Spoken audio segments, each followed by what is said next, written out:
Buenas noches. Gracias, Jordan, por la presentación.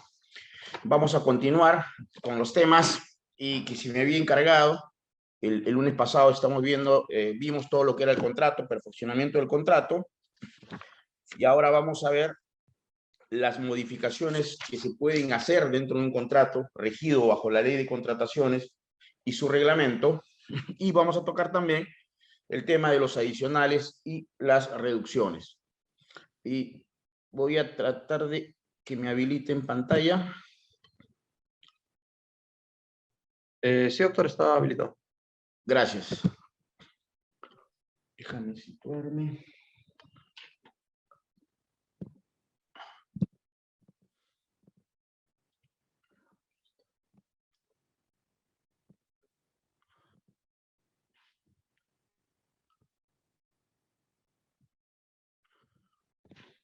Perfecto.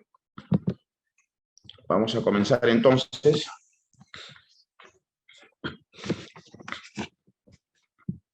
Nosotros hemos señalado que en el caso particular de las contrataciones públicas, evidentemente el Estado es el que tiene, ¿no?, la sartén por el mango, es el que establece las bases y sobre la base de las bases, ¿no?, que son generadas por los términos de referencia, es el Estado el que establece las reglas sobre las cuales se va a tener que jugar, ¿no? Las reglas sobre la base de las cuales yo voy a tener que contratar. En las bases hay una proforma de contrato, que normalmente es aquella que termina siendo suscrita en su versión final y la que genera, ¿no?, que comience formalmente la ejecución del contrato, y es donde se plasman las obligaciones contractuales de ambas partes. Pero la pregunta es, ¿este contrato, que nace de una proforma del contrato que estaba dentro de las bases, puede ser modificado? Sí, ¿no? Hay la posibilidad, hay la alternativa que sí. Según el numeral 1 del artículo 34 de la Ley 3225, Ley de Contrataciones del Estado, el contrato puede ser modificado por orden de la entidad o a solicitud del contratista, sujeto a la aprobación de la entidad. Orden de la entidad o a pedido del contratista, pero ¿con qué condicionante? Que evidentemente tiene que aprobarlo la entidad. La entidad no deja de tener la sartén por el mango. La entidad, como propietaria de la obra, es la que va a terminar decidiendo si es que ese cambio solicitado por el contratista puede resultar ser viable o no. Sin embargo, evidentemente la norma va a establecer diversos candados. Nuevamente, este ámbito de las contrataciones públicas, que pertenece a lo que es el derecho administrativo, en donde el principio de legalidad termina siendo uno de sus principios rectores más esenciales, establece las pautas sobre las cuales se debe actuar, ¿no? Solo vamos a actuar sobre la base de aquello que expresamente la norma lo ha establecido. Entonces, si es que la norma nos posibilita la elección, la posibilidad de modificar el contrato, evidentemente nos va a poner ciertas condiciones, ¿no? Dicha modificación del contrato, modificación contractual, debe cumplir con el fin del contrato de manera oportuna y eficiente. Prima facie, conceptualmente hablando, ¿qué es lo que debemos buscar cuando nosotros, ¿no?, vamos a suscribir o querer o pretender suscribir un contrato? ¿No? Que el efecto sea la oportunidad y otro de los efectos sea la eficiencia. Porque nuevamente, lo que nosotros buscamos, lo que busca el legislador cuando regula la ley de contrataciones y lo que debe aspirar todo funcionario público que está al frente de un proceso de ejecución de un contrato bajo el ámbito de la ley de contrataciones, es que se cumpla el objeto final del mismo. Y el único objeto final del mismo es que se pueda llegar a cabo aquello por lo cual yo contraté. Quiero un hospital, ok, quiero un hospital. Una carretera, que esté la carretera. Un colegio, que esté el colegio. ¿Ya? Ese es el fin de todo contrato. El propósito de la realización de este tipo de contratos es que no acabe por nulidad de contrato o acabe por resolución de contrato o por otra circunstancia que no permita llegar a la esencia sobre la base de lo cual se terminó suscribiendo dicho contrato. Pero te pone que si bien es cierto, ¿no?, va a establecer candados de protección atendiendo a la posición que tiene el Estado en este tipo de relación, tampoco puede dejar de lado, ¿no?, el interés del privado. Porque toda variación, de una u otra manera, implica un movimiento en el escenario jurídico de ambas partes, en la esfera jurídica de ese contrato respecto de las dos partes. Entonces, ¿qué es lo que te dice la norma? La parte que solicite la modificación del contrato no deberá afectar el equilibrio económico del mismo. La lógica económica por la cual se termina suscribiendo el contrato originario debe mantenerse si es que el día de mañana vamos a generarle algún tipo de modificación. La esencia o lo que se pretende no es generar el perjuicio a una de las partes contractuales. No, es que si va a resultar necesario por X razones modificar el contrato, yo tengo que velar porque en esa modificación, que va a cambiar insidiariamente el escenario primero, en esa modificación yo mantenga el equilibrio económico-financiero del contrato. Solo así, evidentemente, vamos a estar en la buena línea de lo que implica la buena fe contractual. Y si ello no llegara a suceder, ¿qué es lo que nos dice? Tendrá que resarcirse a la parte afectada, ponderando ¿qué? El principio de equidad. ¿Cuáles son los supuestos de modificación del contrato? Esto lo podemos encontrar mencionados en el numeral 2 del artículo 34 del TUO de la ley 3225. Tenemos la ejecución de prestaciones adicionales, tenemos la reducción de prestaciones, tenemos las autorizaciones de ampliaciones de plazo. Ustedes van a ver que normalmente, casi termina convirtiéndose en una regla. En un contrato, la figura de la ampliación de plazo es casi propia, ¿no? Nace esa posibilidad desde que se da inicio a la ejecución contractual. Esto por diversos motivos, ¿no? Ya para la última clase vamos a tocar un poco más el tema conceptual de lo que implica qué es una ampliación de plazo, el trámite de la ampliación de plazo, los efectos de la ampliación de plazo, si este puede generarme mayores gastos, etc. Y otras contempladas en la ley de reglamento. Esas otras no es que uno se las puede inventar, ¿no?, sino que la propia norma ha establecido los otros supuestos adicionales de modificación al contrato. ¿Quién puede solicitar la modificación del contrato? ¿Quién lo puede plantear?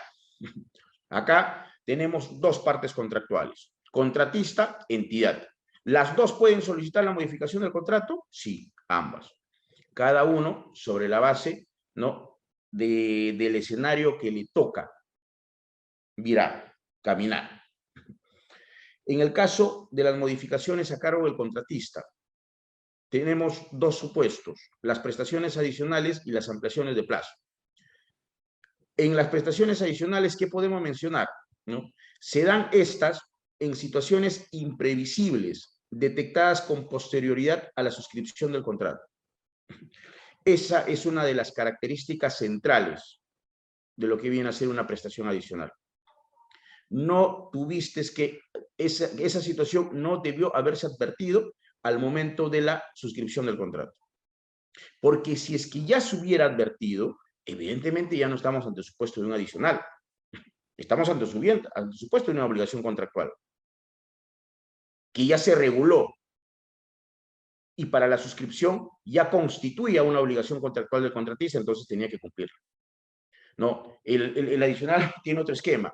Es algo que no se previó o no se pudo prever en el momento incidiario, cuando comenzó toda esta relación contractual, pero que en ejecución se advierte su necesidad, que es otro de los elementos esenciales para que pueda proseguirse con el adicional, la necesidad, ¿no?, que va a tener para la culminación del contrato.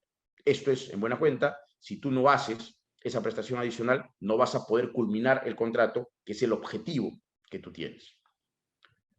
Entonces, nos dicen, ¿no?, ¿cuándo se presenta? En situaciones imprevisibles detectadas con posterioridad a la suscripción del contrato. errores o generados por errores en el expediente técnico, que probablemente esta debe ser una de las causas más comunes, ¿no? Yo tengo la dicha, la fortuna de estar más de 15 años en el ámbito de las contrataciones públicas y el arbitraje, y normalmente cuando uno ve la presencia de un adicional o la presencia de ampliaciones de plazo o la presencia de otras situaciones que pueden involucrar, modificar el contrato, ¿no? Una de las que sale a flote casi siempre son los errores que se presentan en el expediente técnico. Creo que tenemos que empezar a darle mayor importancia a lo que implica o configura la elaboración del expediente técnico. Un buen expediente técnico nos evita mayores cambios en el futuro. Uno plagado de errores, evidentemente, lo que va a terminar generando es un sinfín de modificaciones, o hasta de una u otra manera puede determinar, ¿no?, el cambio de la naturaleza, que se pierda la naturaleza del contrato. O otras situaciones que pueden generar estas prestaciones son los hechos imprevisibles simultáneos a la celebración del contrato.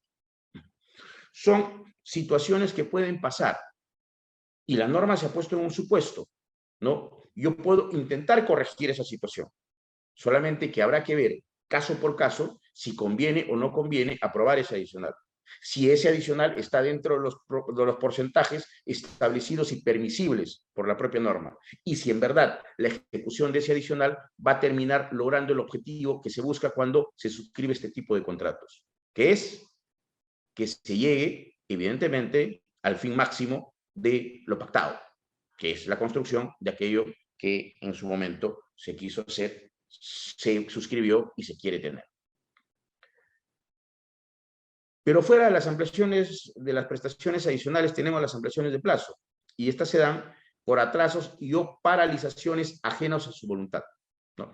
Evidentemente tiene que ser comprobado, ¿no? Debidamente comprobados, y por sobre todas las cosas, lo esencial para que pueda prosperar una ampliación de plazo es que modifiquen el cronograma contractual y sobre todo, que es lo que tiene que ser método de probanza, ¿no?, afecten la ruta crítica.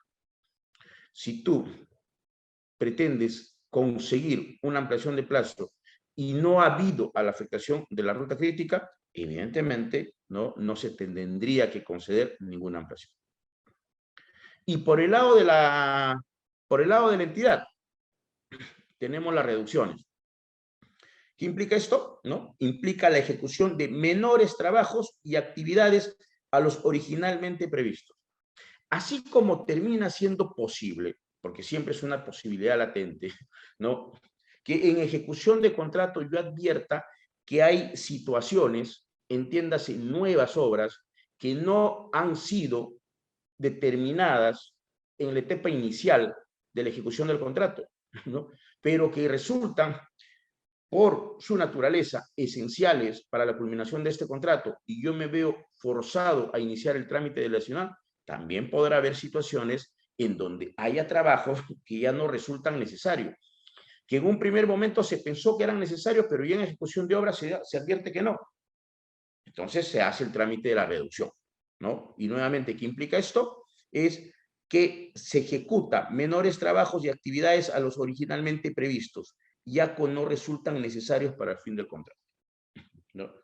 Esa es la regla básica en el caso de las reducciones, que no deben ser necesarios para la ejecución del contrato ya. En un primer momento se pensó, por eso se definió, por eso se estableció, por eso está en el cronograma contractual. Pero si luego, ya en ejecución, se advierte que no resultan necesarios, entonces la entidad tiene la obligación de hacer la reducción y el contratista tiene que aceptar. Evidentemente hay porcentajes, ¿no?, y ya los vamos a ver, que hay que respetar, porque tampoco se trata de que yo suscribo un contrato, yo contratista, tengo una expectativa, evidentemente, de ganancia, que es lo más normal del mundo, porque si no, nadie contrata, ¿no? El hecho de que se suscribe un contrato es porque tengo la expectativa de ganar. Es una consecuencia lógica elemental de lo que implica la celebración de un acuerdo patrimonial. Entonces, si tú me vas a decir el día de mañana, a través de la reducción, yo te voy a reducir el 60% de lo que tú pensabas construir, no. Evidentemente no me conviene, fuera de que está prohibido por norma, no me conviene, ¿cierto? porque no debemos perder de lado nunca, en ningún supuesto, ¿no?, ese equilibrio económico-financiero que ha generado la suscripción de ese contrato. Porque eso ahonda hacia las dos partes. El propietario que tiene su obra y el ejecutante que quiere su plata por haber ejecutado esa obra.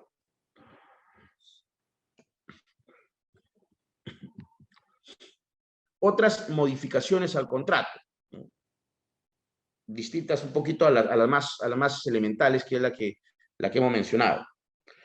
Existen situaciones en la ejecución contractual donde no resulta aplicable las modificaciones de adicionales, reducciones y ampliaciones de plazo. Situaciones, ¿no? No será la regla general, pero existen estos supuestos. Por lo que el numeral 10 del artículo 34 del tubo de la ley 3225 ha planteado otras modificaciones al contrato, siempre y cuando se configure lo siguiente. Siempre la lógica de la norma va a ser establecer candados, ¿no?, condicionamientos para que se pueda realizar un cambio determinado, como en este caso se está pensando en las modificaciones del contrato.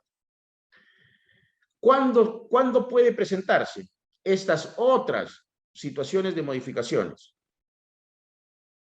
Cuando se presente, ¿qué? Cuando deriven de hechos sobrevivientes a la firma del contrato. Si es antes de la firma del contrato, ya no va a ser un hecho sobreviviente, no va a ser un hecho nuevo, va a ser algo ya conocido y el contratista tendrá simplemente que ejecutar aquello por lo cual se comprometió. Permitan alcanzar la finalidad del contrato de manera oportuna y eficiente. Ese siempre tiene que ser la visión, la dirección que se le tiene que dar cuando estamos ante un contrato de esta naturaleza. Lograr el objetivo final, que es la satisfacción del interés público. Y cuando no cambien los elementos determinantes del objeto del contrato. El objeto es algo que se tiene que respetar, porque es la base, la esencia por la cual se contrató. Esa tiene que respetarse. Y si yo voy a hacer modificaciones, tiene que ser con el fin de lograr ese objetivo, de cumplir con ese objeto.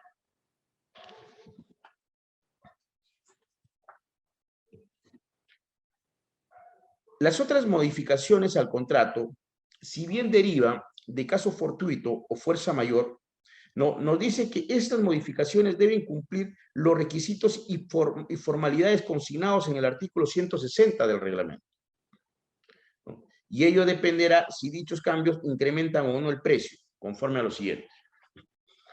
El tema del precio, como en todo contrato, no solo en el ámbito de las contrataciones públicas, como en todo contrato termina siendo relevante, ¿no? Porque una cosa es que yo realice modificaciones al contrato con un porcentaje que puede incidir entre el 10, 15% o quizá el tope que estableció la norma, ¿ya? Pero otra muy distinta es que me cambie diametralmente el escenario real de lo que yo voy a terminar pagando, ¿no? Yo no me puedo disparar, ¿no?, y desnaturalizar el contrato solamente porque advierto que hay un cambio que debe presentarse. Si llegara a suceder eso, que en buena cuenta sería que se quiebre el equilibrio económico-financiero que se mantenía respecto del contrato originario, entonces la norma nos da otras alternativas. Pero no puede poner una muy por encima de la otra, aprovechando una situación coyuntural como la que estamos describiendo. En este de acá, el elemento dinero, que termina siendo muy vinculante en un tema de relación contractual patrimonial, ¿no?, nos hace un distingo. Y nos dice, ¿qué pasa cuando no incremente el precio contractual? ¿Qué es lo que debería hacerse? ¿Qué es lo que debería presentarse? Y nos dice la norma, ¿no?, tienes que hacer un informe técnico legal que sustente la necesidad de modificar el contrato.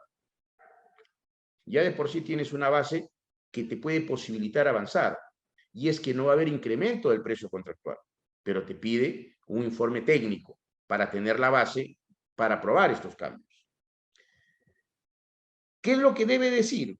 ¿No? Que no se cambian los elementos esenciales del objeto de la contratación. Eso en ningún supuesto puede suceder. El objeto por el cual contraté debe respetarse inalterablemente en todo momento de la ejecución del contrato. Si no, desnaturalizamos el mismo y ya no tiene razón de ser esa ejecución contractual. y que la modificación derive de hechos sobrevinientes a la presentación de ofertas no imputables a las partes. Si se dan cuenta, muchos de los supuestos terminan repitiéndose porque esa es un poquito la naturaleza, la esencia de estas modificaciones, ¿no? ¿En qué momento aparecieron? Tiene que ser con posterioridad a la suscripción del contrato. Tienen que ser necesarios para cumplirse con el objeto, para que se cumpla con el objeto del contrato. Y tiene que ser de hecho sobrevinientes a la suscripción, evidentemente que sí. En el caso de contratos sujetos a supervisión de terceros, corresponde con la opinión favorable del supervisor. Y el otro supuesto es la suscripción de la adenda y su reglamento en el SEACE conforme a lo establecido por el OSI.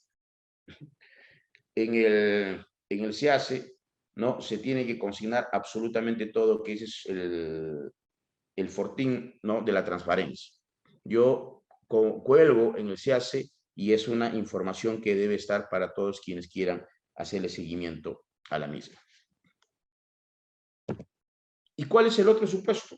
En caso incrementa el precio.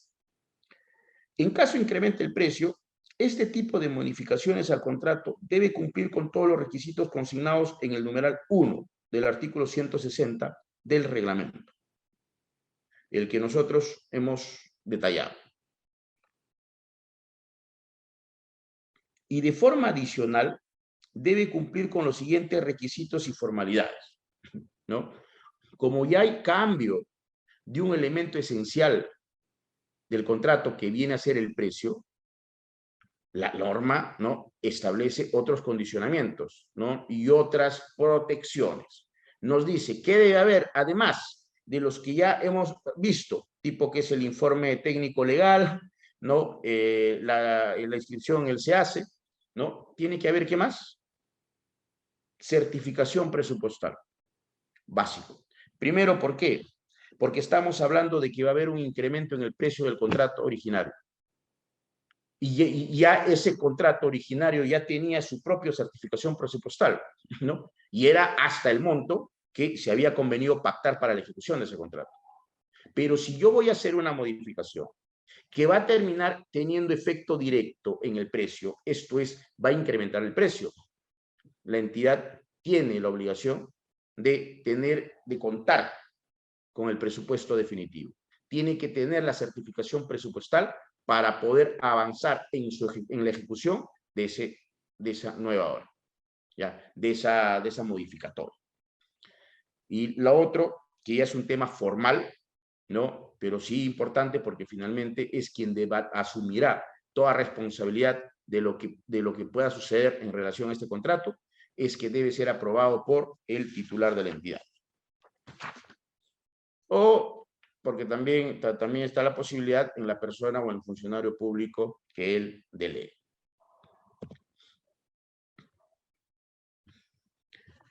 Y acá, nosotros que habíamos precisado que era factible hacer la modificación de los contratos, ¿no? Tenemos pues que, por ejemplo, en lo que resulta en los contratos de obra, ¿no? Si bien es cierto, hay una relación directa contractual entre la entidad y el contratista, hay otro contrato que está muy vinculado a ellos, que viene a ser el contrato de supervisión. Ese supervisor que va a terminar, valga la redundancia, supervisando la ejecución del contrato principal. La pregunta será, si yo modifico el contrato de obra, ¿ya? ¿También tendré que necesariamente hacer modificaciones al contrato de supervisión? Porque para la ejecución de una obra yo necesito un supervisor. Y si la entidad ha generado, ¿no? Ha suscrito un contrato con un supervisor, cabe evidentemente la necesidad de saber qué es lo que va a pasar con este supervisor si es que llegase a determinarse una modificación del contrato que alargue el plazo contractual. Si no lo alarga y si no hay incremento en precio, digamos que esa discusión ya ni siquiera se termina a generar. El tema es si es que se va a tener la necesidad de contar con mayor tiempo en ejecución por parte del supervisor.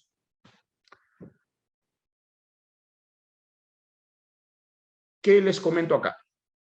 pese a la independencia entre los contratos de obra y los contratos de servicio de supervisión, porque son absolutamente independientes, una de las dos partes se repite, la entidad se repite en ambas, pero no es que el contratista asuma responsabilidades en el contrato de supervisor y el supervisor asuma responsabilidades en el contrato de obra. Son independientes. Cada una tiene su propia relación jurídica contractual. Ambas se encuentran vinculados bajo el mismo objetivo. Ojo, el objetivo es el mismo, ¿no? Que se haga la obra. El constructor será quien tendrá que ejecutar y el supervisor, como su nombre lo indica, será el que tendrá que supervisar esa ejecución.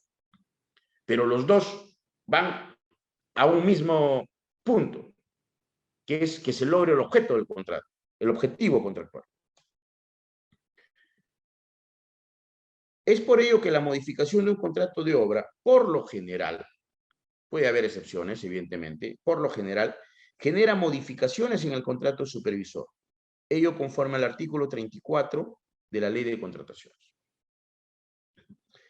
¿Cómo, en qué supuestos nosotros podríamos entender que podríamos estar en esta línea, ¿no? De que va a ser necesario modificar el contrato de supervisor si es que se ha modificado el contrato de obra, ¿no? Cuando nosotros estemos ante variaciones en el plazo, ¿no? Modificaciones del plazo contractual o ritmo de la obra o adicionales de obra.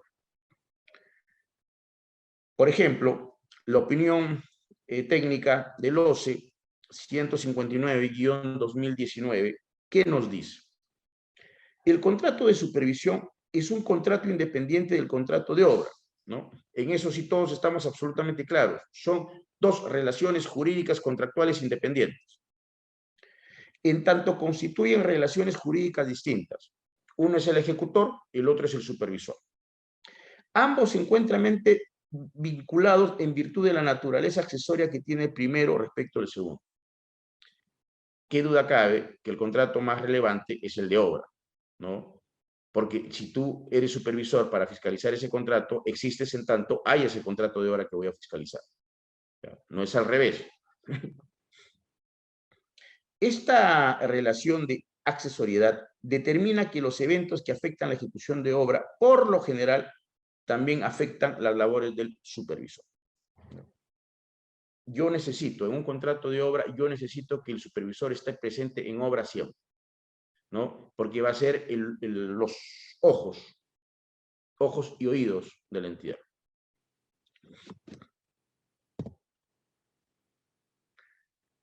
Acá les planteo, ¿no? cómo podría hacerse o las consecuencias que podría generarse, ¿no? de estas variaciones, modificaciones que estamos hablando, ¿no?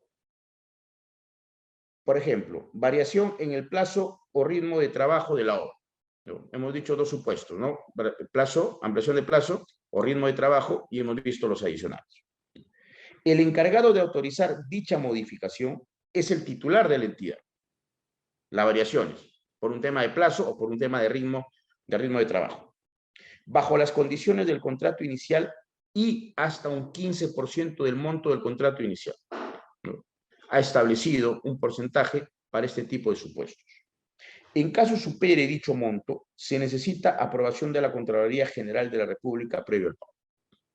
Podríamos ir al porcentaje mayor, pero la propia norma nos establece y nos dice, ojo, en ese supuesto, tuya entidad ya no está sola. Tu entidad ya no eres la única que va a decidir. Hasta el 15%, bajo responsabilidad, el titular de la entidad es el que decide absolutamente todo. Transcurrido ese porcentaje, y si se cuenta con el presupuesto debido, entra a tallar la Contraloría General de la República. Y me queda claro que si la Contraloría General de la República no decide o da un informe negativo, ¿no? para la ejecución de estos cambios, me queda claro que el tema queda ahí y no va a avanzar. Porque si uno de la lectura de la norma ve que la Contraloría participa básicamente en calidad de veedor, en la práctica vemos que no solamente es eso.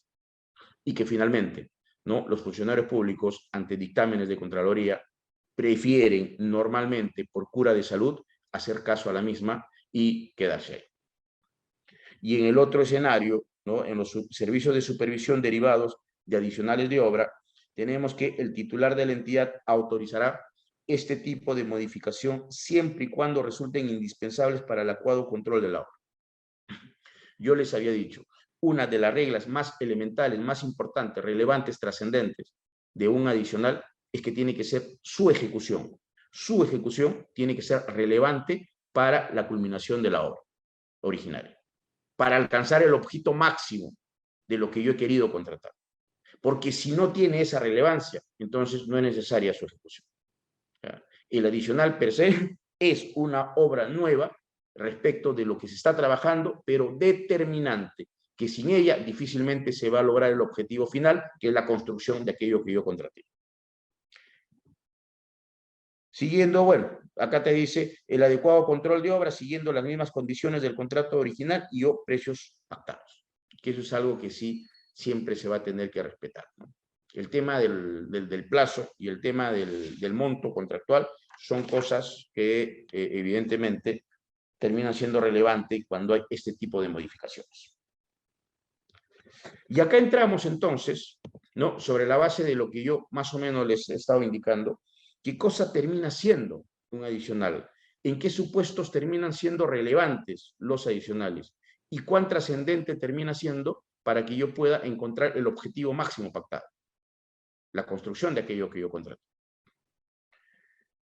Una definición que lo encontramos en la propia norma, en el anexo 1, es un adicional de obra es una prestación de carácter excepcional, ¿ya? No es regla general, es regla de excepción, ¿no? Que no se encuentra considerada en el expediente técnico ni en el contrato. Requisito indispensable. No puedes estar ni en el expediente técnico ni puedes estar en el contrato, porque si estuvieras en alguno de estos dos ya no va a ser un adicional esa obra. Lo que va a ser es una obligación contractual y el privado la va a tener que ejecutar, no como adicional, sino por parte integrante de los compromisos asumidos, cuya realización resulta indispensable para dar cumplimiento a la meta de la obra principal.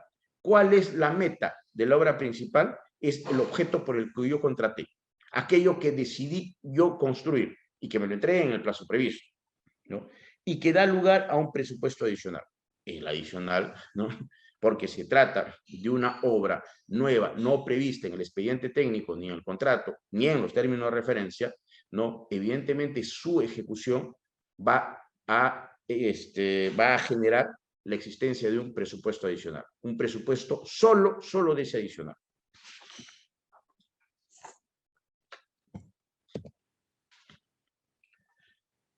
Requisitos, ¿no? Para lograr generar el trámite del adicional. A partir de lo señalado por el artículo 157 del reglamento de la Ley de Contratación del Estado, se deben seguir ciertas formalidades para su solicitud y aprobación. Primero, ya casi han visto que esto ya termina siendo una regla general que debe cumplirse, ¿no? ¿Quién debe aprobarlo? El titular de la entidad, mediante resolución. Se debe respetar el 25% del monto del contrato original como límite para su aprobación, ¿ya? Hasta 15% solo decide el titular de la entidad. Por encima del 15%, hasta el tope, que es el 25%, ya interviene la Contraloría General de la República. Las prestaciones adicionales solicitadas deben ser necesarias para alcanzar la finalidad del contrato. No son, entonces, cualquier nueva obra, ¿no? Es una que tiene como premisa básica que sin ella va a ser difícil que se pueda conseguir alcanzar la finalidad del contrato. Termina siendo entonces una obra nueva, pero relevante, ¿no? Vinculada evidentemente al contrato que se está desarrollando, pero que tiene una peculiaridad, y es que sin ella difícilmente se va a conseguir alcanzar la finalidad del contrato. De ahí la necesidad de su ejecución. Obligación del contratista para aumentar de forma proporcional las garantías que hubiese otorgado. Cuando nosotros veíamos el tema de las garantías, veíamos que básicamente en una ejecución normal, ¿no? teníamos la garantía de adelantos, adelanto directo, adelanto materiales, y teníamos la de fiel cumplimiento. En el caso particular, ¿no? Si es que se va a optar por agrandar, ¿no?, la ejecución, ¿no?, que va a terminar teniendo un propio presupuesto adicional, ¿no?, evidentemente te dice, hay una obligación del contratista para aumentar de forma proporcional las garantías que hubiese otorgado. Yo, así como me comprometo, ¿no?, presento garantías para lo que implica la ejecución que yo estoy desarrollando en el contrato primario, ¿ya?, en el contrato inicial, me dicen el tema del adicional, ok, pero me vas a cubrir esta nueva ejecución. Entonces, hay que respetar porque finalmente es una exigencia de la propia norma. ¿Cuáles son las características? Las prestaciones adicionales de obra poseen las siguientes características. Ya les había comentado, ¿no? Son excepcionales. No es que en todo contrato de obra siempre se tenga que presentar un adicional. Probablemente en muchos de los casos sí, pero no es una regla general, ¿no? La existencia de un adicional parte de la premisa de la excepción. Dichas pretensiones no fueron previstas en el expediente técnico, claro, nuevamente, porque si las hubieran previsto, ya no tendría la naturaleza adicional, sino tendría la naturaleza de una exigencia obligatoria hacia el contratista. Es una causal de ampliación de plazo según lo previsto en el artículo 170 del reglamento. Sí, pues, porque esa ampliación de plazo, ¿no?, esa que tiene su propio presupuesto adicional, evidentemente puede mover, ¿no?, el plazo originario pactado para este contrato. Su aprobación origina un presupuesto adicional y ese presupuesto es para ese adicional, para que se ejecute ese adicional. No es el presupuesto que lo vas a meter a la bolsa de todo el contrato. No, tiene su propio presupuesto. ¿Cuáles son las clases de adicionales que ha regulado nuestra normativa de contrataciones? Tanto la ley 3225 como su reglamento, reproduciendo en este punto la regulación anterior, contemplan dos clases de prestaciones adicionales, ¿no? Ya les había mencionado, vamos a repetirlo. Aquellos cuyo valor no exceda el 15% del contrato original. Aquellas en donde su aprobación estaba solo a cargo del titular de la entidad. Y el otro es aquellas cuyo valor sea mayor al 15%, pero menor al 50% del monto del contrato original. Hasta 25, ya les habíamos dicho, no entra a tallar la Contraloría. Ahora, para este segundo supuesto, evidentemente, acá hay un tema muy relevante, el presupuesto. Lo que va a marcar en realidad en ambos, ¿no? Porque sin partida presupuestaria no se puede avanzar, porque estamos hablando de obras nuevas que no tenían un propio presupuesto. Nacieron después, nacieron en ejecución contractual. En plena ejecución se advirtió la necesidad de estos nuevos trabajos. Como no tengo, como el presupuesto base que yo tengo ya está destinado a todas las partidas que forman parte del expediente técnico, entonces yo tengo que generar una nueva partida para este presupuesto adicional. Si tengo el presupuesto, podré avanzar. Si no tengo el presupuesto, bueno, habrá que ver qué se hace. Porque nuevamente, partimos de la premisa de que el adicional es una obra esencial, elemental para la culminación del contrato. Si yo advierto que tengo un adicional con esas características, pero no tengo el presupuesto para que se desarrolle la misma, probablemente lo que termine sucediendo es que el contrato se quede ahí, ¿no? Que haya una resolución del contrato por imposibilidad jurídica para continuar en su ejecución por parte del privado. Porque ya no es lo que sucedía antes, ¿no? Hace muchos años atrás, cuando se presentaba una situación de esta índole, lo que hacía finalmente el privado era, bueno, vamos a ver, ya, yo lo que quiero es culminar la obra, ¿no? Ya estoy con un buen avance, me falta poco, pero se me ha presentado este adicional. Entonces, agarro mi presupuesto, el privado, ¿no?, ejecuto el adicional y después le reclamo a la entidad. ¿Y cómo era el reclamo en este tipo de situaciones? A través de enriquecimiento sin causa. Entonces hubo un buen momento en algunos años en donde las pretensiones vinculadas a enriquecimiento sin causa de situaciones que debieron haberse tramitado vía adicional, ¿no?, eran recurrentemente sometidas a arbitraje. que ojo, no era nada malo ni nada negativo, porque cuando un tribunal arbitral le pedían el reconocimiento de trabajos vía la base del enriquecimiento sin causa, no es que simplemente veía un documento y lo hacía, normalmente venía acompañado de una pericia, el perito dictaminaba, decretaba, ¿no? Concluía que efectivamente se habían hecho trabajos, ¿no? Que no estaban en el expediente técnico, no estaban en el contrato, pero sí eran de uso en beneficio de parte de la entidad y tallaba perfectamente con el concepto propio de lo que era enriquecimiento sin causa, ¿no? El aprovechamiento de uno, ¿no? En virtud del empobrecimiento del otro. Entonces, sobre la base de eso se reconocía. Y avanzaban los contratos. Los contratos avanzaban porque el privado era consciente de que esa inversión la podía recuperar. Ahora la situación es totalmente adversa. Ahora lo que te dice la norma es que ese tipo de situaciones tú no los puedes someter a arbitraje. Si las quieres someter, tendrás que irte al Poder Judicial, ¿no? Y en el Poder Judicial es a ir a librar una batalla de años.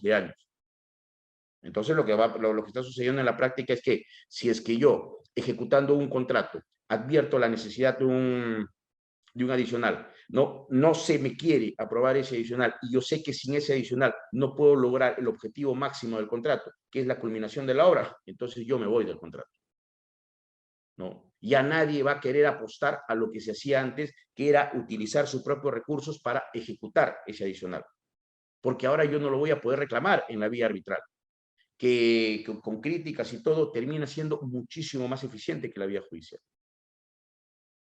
Entonces ahora el escenario cambió, ¿ya?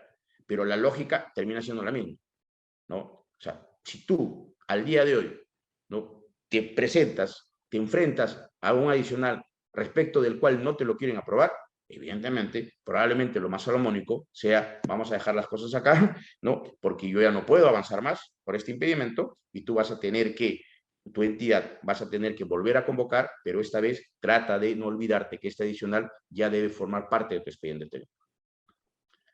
Pero con todo eso que se pierde, tiempo, ¿no? Que es lo que se supone no debería pasar y se supone es lo que trataba de impedir esta norma de contratación pública. Porque nuevamente, ¿no?, el propósito de esta norma es satisfacción de interés público. Si yo termino enfrentándome a estas situaciones que las estoy describiendo y, por ejemplo, se tiene que romper el contrato por una situación de estas y la entidad tiene que volver a convocar, pero esta vez hacer un nuevo expediente técnico que recoja los adicionales que en la primera parte no estaban, ¿no? Todo ese tiempo va a determinar el desmedro de la propia población. Y yo no sé, ¿no?, si tenía, por ejemplo, un contrato de un año, luego con la nueva convocatoria, con el nuevo contrato y todo lo demás, con el nuevo proceso de selección, ¿cuánto tiempo más voy a perder para poder darle esa obra a la gente que en un momento yo quería satisfacer? ¿Qué ocurre cuando el presupuesto del adicional de obra es menor al 15% del monto original del contrato? A partir de lo señalado por el artículo 205 del reglamento, aprobado mediante Decreto Supremo 344 del 2018, en la cual reconoce que cuando el presupuesto del adicional de la obra es menor al 15% del monto original del contrato, se debe seguir los siguientes pasos. Primero, ya hemos dicho, la resolución del titular de la entidad. El único facultado para autorizar las prestaciones adicionales de obra, según la nueva ley de contrataciones, es el titular de la entidad. Dicha autorización, además, debe ser expresada necesariamente mediante resolución. Acá ya te pone una exigencia, ¿no?, una formalidad más. Y esto hay que tenerlo presente, ¿no?, porque cuando uno da lectura a textos de este tipo y ve que la autorización no se dio a través de una resolución, lo que va a querer decir un abogado litigante, ¿no?, que sepa hacer estos distingos, te dirá, oye, esa resolución o esa decisión, ¿no?, del titular de la entidad no tiene mayor efecto porque había un condicionamiento, tenía que hacerse vía resolución y lo hiciste vía oficio, ¿no? Yo no sé, honestamente, hasta qué punto termina siendo tan relevante determinar el tipo de resolución que se va a emitir para este tipo de situaciones, ¿no? Con que basta que diga que lo firma el titular de la entidad, creo que ahí nos quedamos y no hay ningún problema, ¿no? Hacer estas precisiones creo que es más generarte complicaciones, que estén indagando si efectivamente firmaste una resolución o no para decir tu dicho, a lo más importante, que es aprobar ese adicional si en verdad es trascendente, vinculante para la culminación del contrato. Por otro lado, es importante mencionar que la autorización directa al supervisor o inspector de obra no exime al titular que posteriormente emita la resolución respectiva, sin la cual no podrá efectuarse el pago. Ya se trata, ¿no?, de enganchar las responsabilidades. Y en el caso, evidentemente, del adicional, el supervisor tiene que ver, tiene participación, porque va a emitir un informe. Cuando exista una situación de emergencia, bastará con una autorización escrita al inspector o supervisor de obra. Situación de emergencia, ¿no? Nosotros acabamos de pasar una situación sumamente delicada y de mucha congoja para el mundo entero a través de esta pandemia, ¿no? Nunca nos imaginamos que una situación así podría presentarse y evidentemente nadie estaba preparado. Entonces ahora la norma te pone supuestos, ¿no?, preveyendo, oye, si hay situaciones de emergencia, ¿no?, entonces se puede un poquito, ¿no?, soltar esa exigencia formal que muchas veces tienen las normas del país. Te dice, cuando existe una situación de emergencia, bastará con una autorización escrita al inspector o supervisor de obra. Cuando la no ejecución de la obra pueda afectar el medio ambiente o la población, y cuando la no ejecución de la obra pueda poner en peligro a los trabajadores o a la obra misma. ¿Qué buscas con esto? Evidentemente que se pueda continuar, ¿no? Ya la rigidez del trámite propio que nos detalla la misma norma, ¿no?, sucumbe un poco ante esa necesidad que se está tratando de regular, ¿no? Situación de emergencia. ¿Qué ocurre cuando el presupuesto del adicional de obra es menor al 15% del monto original del contrato? Según el numeral 1 del artículo 205 del reglamento, ¿no?, se tiene que, o dicha ejecución debe cumplir estas formalidades: la certificación de crédito presupuestario o revisión presupuestaria. Es en este tipo de situaciones en donde varío, ¿no?, modifico el contrato y esa modificación puede tener incidencia, y en este caso particular lo tiene, sobre el monto original del contrato. Evidentemente yo, para continuar, porque estoy aumentando el monto contractual que ya está presupuestado, que ya está garantizado, ¿no?, lo que va a suceder evidentemente es que yo tenga que tener una partida propia, distinta, la partida presupuestaria del adicional. Esto en virtud de que no puede existir un compromiso del Estado sin un respaldo económico que lo sustente. ¿Ya? Eso es básico, ¿no?, y es algo que siempre tiene que respetarse. ¿Cómo es el procedimiento? Procedimiento para llevar a cabo prestaciones adicionales cuyo presupuesto no exceda el 15% del monto original del contrato. Primero, la anotación en el cuaderno de obra por parte del contratista supervisor, ¿no?, la necesidad de llevarse a cabo una prestación adicional de obra. Yo tengo que anotar, ¿no? El cuaderno de obra es aquel documento en donde se debe anotar todas las incidencias que ocurren dentro de la obra, todas sin excepción alguna, ¿no? Todas las situaciones que se presenten dentro de la ejecución del contrato de obra tienen que estar anotado debidamente en el cuaderno de obra. En un plazo máximo de 15 días, el supervisor o inspector deben comunicar a la entidad, en base a un informe técnico, cuál es su posición con respecto a la necesidad de implementar un adicional de obra. Tienen que elaborar un informe técnico en el cual deben mencionar, ¿no?, los argumentos por los cuales consideran que sí debe hacerse el adicional, o las razones por las cuales consideran que no debe hacerse el adicional. Recibida la comunicación, entiéndase del supervisor o inspector, ¿no?, la entidad cuenta con 12 días hábiles para emitir y notificar al contratista la resolución mediante la cual se pronuncia sobre la procedencia del adicional de obra.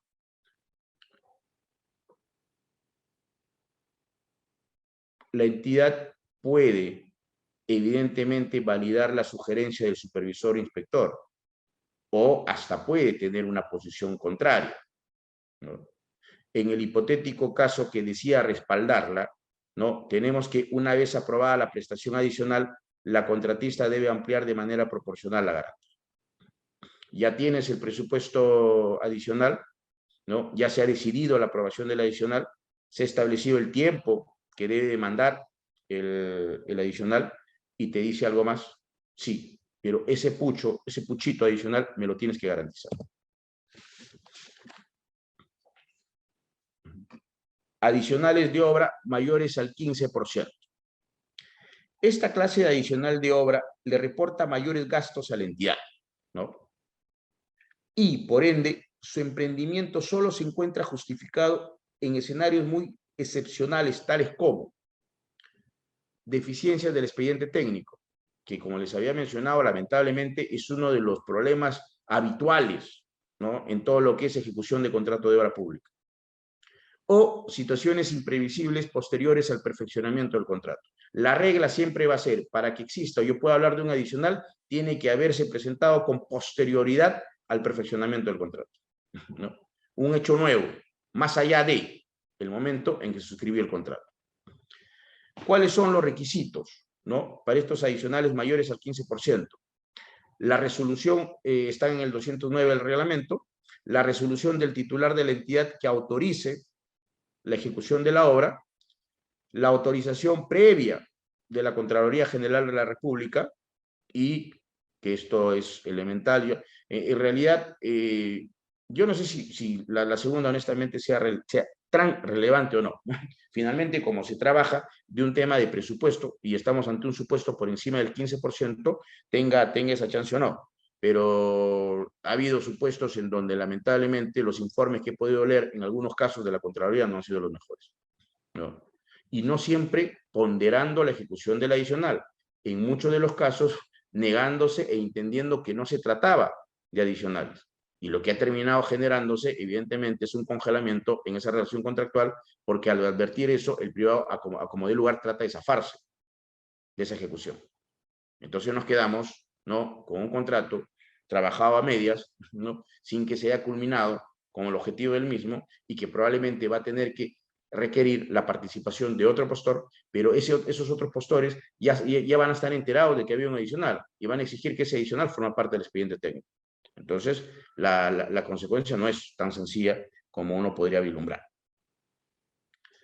Y contar con los créditos presupuestarios, esencial, básico. Si yo no tengo presupuesto, yo no tengo cómo costear el tema de la ejecución. ¿Cómo es el procedimiento? De adicionales que exceden el 15%. Luego de ser aprobada, la entidad debe elaborar la resolución a la Contraloría para que ésta autorice su pago. La Contraloría, en este supuesto, sí tiene una decisión, ¿no? Sí tiene una opinión. Y la entidad la tiene que escuchar. La Contraloría contará con 15 días hábiles para emitir su pronunciamiento debidamente motivado. Si no se pronuncia en el plazo mencionado, la entidad podrá autorizar la ejecución o el pago de la prestación adicional sin perjuicio del control posterior, ¿no? Hay un silencio. Te dice, si es que en 15 días no emite pronunciamiento de la Contraloría, no hay la facultad para que la entidad, el titular de la entidad, determine la ejecución o el pago de la prestación adicional. Si la Contraloría requiere información adicional, deberá comunicarlo dentro del 5º día hábil contado desde el inicio del plazo del que dispone para emitir su pronunciamiento. Este hecho genera la interrupción de dicho plazo. Algo querrá ver la Contraloría, para eso está pidiendo documentación adicional, entonces congelo el cómputo del plazo hasta que revise sus documentos y puede emitir su decisión. Si la Contraloría General de la República autoriza la prestación adicional, el contratista deberá ampliar el monto de la garantía de fiel cumplimiento. Siempre sobre la base de ¿qué? De proteger el interés del Estado.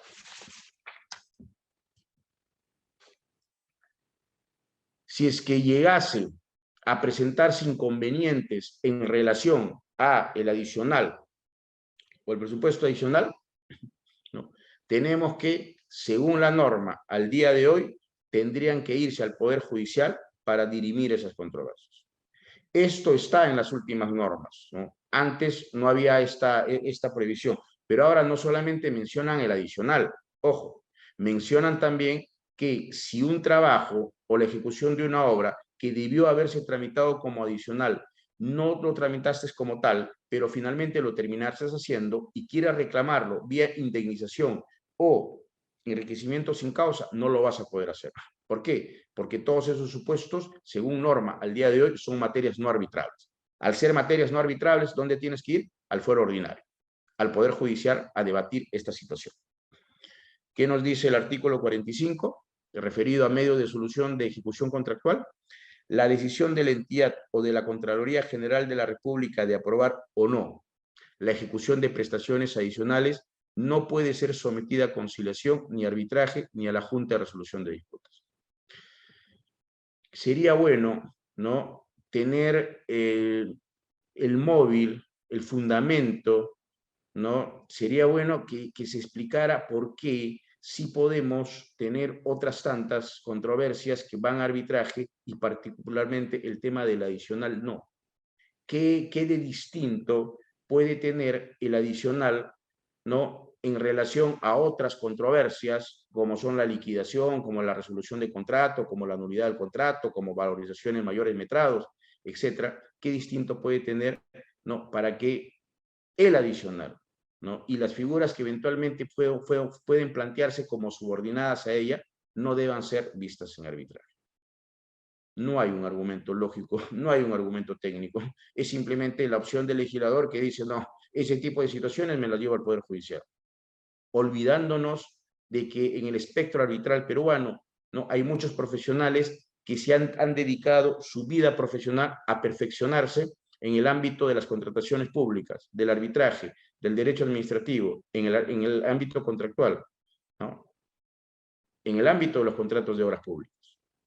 Pero bueno, si la norma, así como el arbitraje en contratación pública es un arbitraje obligatorio o forzoso, como lo denomina la doctrina, ¿no?, igual tenemos que hacer caso a cuando la norma nos dice estas controversias o estos conceptos, porque no me parece, no son arbitrables.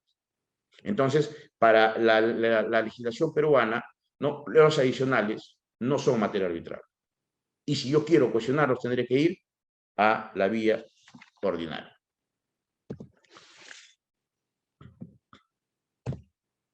Hemos tocado el tema de los adicionales y vamos a ver qué pasa con el tema de las reducciones. Acá cito la opinión 115/2019. Fíjense lo que nos dice. La reducción de prestaciones en una obra implica la ejecución de menores trabajos y actividades, ¿no? Reducción a los originalmente previstos en el expediente técnico o en el contrato. En ese sentido, si se aprueba la reducción de prestaciones de un contrato, estas dejan de ser consideradas como parte del mismo, en virtud de la resolución de la entidad que ordenó dicha reducción. Requisitos y formas. Al igual que los adicionales de obras públicas, una forma de modificar el contrato es la modalidad de reducciones en las prestaciones. Claro, la otra era incrementar, ¿no?, adicionaba. Ahora le estoy diciendo al contratista, oye, tales trabajos ya no los necesito hacer por X razones. Te las voy a sustentar, no, pero tampoco quiero que te termines perjudicando. Al respecto, el inciso 2 del artículo 157 del reglamento, ¿no?, menciona como requisito para la reducción de prestaciones lo siguiente. De manera excepcional, nuevamente, la regla tiene que ser que se ejecute aquello por lo que se pactó, aquello por lo que se suscribió, ¿ya? Si yo voy a aumentar o voy a reducir, no, son situaciones excepcionales no previstas en el inicio del contrato, no, se presentan con posterioridad a. Eso es lo que tenemos que tener presente siempre. De manera excepcional y con la debida sustentación del caso, el titular de la entidad, mediante una resolución previa, podía disponer la reducción de prestaciones en una obra, hasta por el límite de 25% del monto del contrato original, siempre que con ello se alcance la finalidad de la contratación.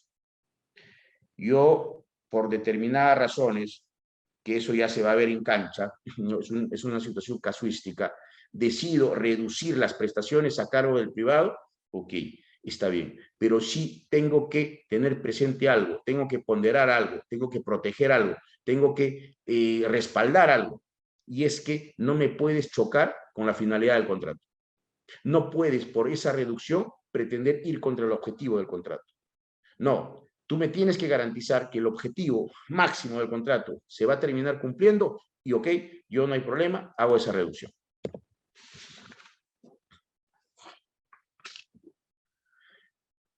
La reducción de prestaciones en las obras públicas tiene dos efectos claros. Primero, en algunos supuestos, la reducción del plazo en el contrato original. Fíjense lo que nos dice el inciso 6 del artículo 196 del reglamento. En el supuesto que la reducción de prestaciones genere la reducción del plazo de ejecución contractual, los menores gastos generales variables que correspondan a dicha reducción de plazo se deducen de la liquidación final del contrato, ¿no? Yo, en la liquidación, que viene a ser el último elemento en donde tenemos que ya zanjar absolutamente todo para determinar si va a haber un saldo a favor del privado o va a haber un saldo a favor del público, ¿no? Es ahí donde ya entro a tallar absolutamente todo. Y el segundo es la reducción de la garantía. El inciso 15 del artículo 205 del reglamento reconoce lo siguiente: cuando se apruebe la reducción de prestaciones, el contratista puede reducir el monto de dicha garantía. Obviamente, eso termina teniendo total y absoluta lógica. Si yo voy a plantear una reducción, con lo cual evidentemente se produce una reducción en cuanto es el precio completo, total del contrato, y yo vengo garantizando por el precio originario del contrato, lo correcto, lo normal, lo equitativo, es que yo tenga la chance de reducir mi garantía. Y eso es lo que tendría que suceder. Y no tendría que haber funcionario público que diga o se niegue simplemente a decir, oiga, yo no voy a aceptar que tú reduzcas. No, tu garantía me la tienes que tener tal cual. Así como la pactamos, así me la tienes que respetar. ¿Por qué? Porque las condiciones del juego variaron. Porque el contratista tenía previsto ejecutar el 100% de lo que se había pactado. Pero por X razones determinaron de que va a haber una reducción, porcentaje que puede llegar inclusive al 25% del contrato originario. Entonces no vas a mí a exigir, ¿no?, que las garantías sean las mismas. Yo me sentaré, deliberaremos y veremos en qué medida se reducen las garantías para seguir trabajando el mismo porcentaje de protección que se quiso proteger desde el inicio. Esto son las posibilidades de variación del contrato. Normalmente, en los contratos de obra pública sí se terminan presentando este tipo de situaciones. El contrato de obra pública per se es un contrato complejo y hay diversas razones, no solamente en la elaboración del expediente técnico, puede haber sido al momento de elaborar los términos de referencia o cuando definimos analizar los perfiles. En cualquiera de esas situaciones se ha podido presentar distinta coyuntura, ¿no?, que determine que a medida que iba pasando se iba partiendo de supuestos equivocados, supuestos cerrados, que a las finales, cuando yo termino suscribiendo el contrato definitivo, el principal, el que debe determinar la ejecución completa de lo que yo quiero para alcanzar el objetivo máximo del mismo, ¿no?, encuentro fallas. Entonces, cuando se hace todo este procedimiento de selección, ¿no?, desde el momento en que el área usuaria determina la necesidad de satisfacer algún pedido público y para eso se encomienda hacer un trabajo determinado, tenemos que entender de que desde el primer momento, desde el análisis de los perfiles, debemos estar en condiciones, ¿no?, de poder darnos cuenta dónde pudo haberse encontrado la falla. Por regla general, yo sí les puedo mencionar, un mal expediente técnico siempre te va a generar problemas desastrosos y defectuosos en obra. Probablemente sea difícil tener el expediente técnico ideal, ¿no?, más en una geografía como la nuestra, ¿no? Somos un país exageradamente rico, pero también es cierto que nuestra geografía es completamente distinta. Hay zonas en determinados lugares del Perú en donde, por ejemplo, hay meses en donde tú no puedes trabajar. La lluvia es tan insistente que simplemente no vas a poder avanzar, ¿no? Todo eso tiene que ser detallado al momento de elaborar el expediente técnico. en qué épocas del año, bajo qué circunstancias, en qué coyuntura, etc. Mientras yo me acerque más a un expediente técnico, ¿no? Probablemente bueno, tendré quizás mayores perspectivas para que mi ejecución contractual la lleve adelante con algo de normalidad. Pero si yo parto de la premisa que tengo un expediente técnico malo, ¿no? Los problemas se van a presentar de manera incidente, rápidamente. Y es ahí donde creo que es importante que debemos tener presente que si bien la norma nos da diversas situaciones para intentar lograr soluciones, lo cierto y lo real también es que si es que el supervisor, que es el ojo de la entidad, y el propietario, y el funcionario público, que es el propietario de la obra, no tienen un buen manejo y una buena relación, por más intenciones que haya de superar esos desórdenes, esas fallas del expediente técnico, no se va a poder cumplir con ese objetivo. El último tema que me tocaba tratar es el de ampliaciones de plazo, ¿no? Yo les propongo que por hora, ¿no? Son 8:50, ¿no? Lo desarrollemos mejor de forma completa en la última clase, que si la memoria no me falla es este viernes, me parece 6:45. ¿Ya? Jordan, ¿estás por ahí? Informe, doctor. Dale, doctor. Yo creo que ya toqué todos estos temas. Me falta todo lo que es ampliación de plazo, pero creo que lo hago mejor el día viernes en una sola clase. Informe, doctor. No sé si alguno de los alumnos tendrá alguna pregunta para el doctor Womani. Bueno, ha quedado súper claro el tema, doctor. Entonces, Dale, Jordan. Les agradezco a todos y ya nos estamos viendo el día viernes. muchísimas gracias, doctor, por su excelente ponencia. A ustedes, buenas noches, hasta luego. Buenas noches. Buenas noches.